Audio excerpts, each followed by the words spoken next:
qu'à l'hôpital, normalement, ici au CHU de Lille, on avait demandé à ce qu'il n'y ait pas d'alternance jour-nuit parce que justement l'alternance jour-nuit est nocive pour la santé. Et des études scientifiques qui l'ont prouvé, ça réduit l'espérance de vie. Donc ici au CHU de Lille, lors de la signature du protocole 35 heures, les gens de nuit devaient travailler fixe de nuit ou fixe de jour. Sauf que c'est de moins en moins respecté, parce qu'il y a de moins en moins, c'est ce qu'ils nous disent, qu'il y a de moins en moins de gens qui veulent faire des nuits. Et dans la gestion des plannings, c'est plus facile d'avoir des gens alternants, comme ça quand il manque quelqu'un de jour, on le bascule de nuit et inversement. Or, la réglementation dit que pour travailler de nuit, il faut avoir l'accord de l'agent, c'est toujours pareil. La réglementation, en fait, on s'assoit dessus, on passe au-delà de tout, et sauf que ça fait des gens qui sont complètement épuisés, quoi, et qui n'ont plus envie de travailler, qui sont à cran tout le temps.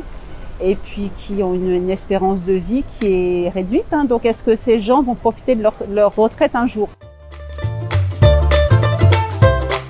Les congés, les repos, les temps partiels, les RH que tu as eu en trop, en fait c'est souvent la mauvaise saison, hein, qu'on te dit que tu peux les récupérer. À l'automne, il y a peu de gens qui prennent des congés, donc c'est là qu'on te dit tu as beaucoup de jours, il faudrait les prendre.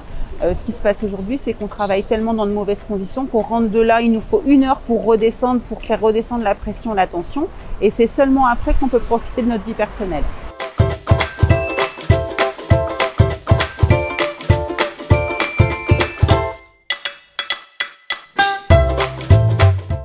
Je pense qu'à l'hôpital, ça pourrait avoir du sens de travailler en 32 heures en fait, hein, parce que on est quand même sur des métiers, des professions qui sont, on doit être concentré sur notre travail. On travaille dans la santé, dans le soin, dans l'humain.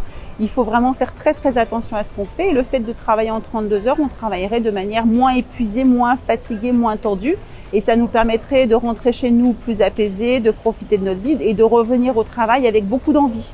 Donc oui, pour moi, les 32 heures, ça pourrait être mis en place à l'hôpital. Ce serait que bénéfique pour tout le monde.